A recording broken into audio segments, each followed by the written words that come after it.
మంత్రుల శాఖలు మార్చండి. సీఎం అరెస్టానికి ముగ్గురు ఆమతులపై ఎమ్మెల్యేలు ఫిర్యాదు చేసిండు. మంత్రుల శాఖలు మార్చండి అనేటువంటి ప్రధానంగా ఉన్నటువంటి వార్త.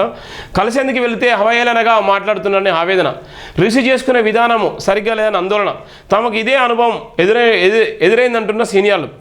మంత్రులపై విపక్ష పార్టీలకు చెందిన ఎమ్మెల్యేలు కోపంగా ఉండడం ఎక్కడైనా సహజమే, కానీ సొంత పార్టీ ఎమ్మెల్యే లీడర్లే కొందరు మంత్రులపై గుర్రుగా ఉండడం ఇప్పుడు హాట్ టాపిక్గా మారింది.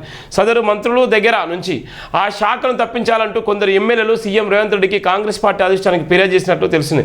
త్వరలో మంత్రివర్గ విస్తరణ లేదా ప్రక్షాళన జరిగే అవకాశం ఉందన్న ప్రచార నేపథ్యంలో సంబంధిత మంత్రులపై వారు కంప్లైంట్ చేస్తున్నట్టు తెలిసింది. ఇంటికి వెళ్తే గంటల కొద్దీ కూర్చోబెడుతున్నారు. తమ నియోజకవర్గంలోని సమస్యల పరిష్కారానికి సదరు ముగ్గురు మంత్రుల వద్దకు వెళ్తే రిసీవ్ చేసుకునే విధానం సరిగ్గా ఉండటం లేదని పలువురు ఎమ్మెల్యేలు ఆవేదన వ్యక్తం చేస్తున్నారు. ఇంటికి వెళ్తే వెంటనే కలవకుండా గంటల కొద్దీ కూర్చోబెడుతున్నారని, చివరికి కలిసిన పొడిగా మాట్లాడుతున్నారని, అందులోనూ హవహేళనగా మాటలు ఎక్కువగా ఉంటున్నాయని, ఇలా ఇప్పటికే 5-6 సార్లు జరిగిందని ఉమ్మడి వరంగల్ జిల్లాకు చెందిన ఓ ఎమ్మెల్యే ఆవేదన వ్యక్తం చేసిన నేపథ్యం కూడా ఉంది. అది ఏ ఎమ్మెల్యే మీకు అర్థం కాలే. కేబినెట్ ప్రక్షాళన ఉంటుంది. మంత్రివర్గం ఐఏఎస్ల పనితీరుపై పీసీ చీఫ్ కామెంట్స్, ఆయన వ్యాఖ్యలపై పార్టీ ప్రభుత్వ వర్గాల్లో గందరగోళం, తన అభిప్రాయం బయటకు చెప్పడం సరికాదు సీనియర్లు.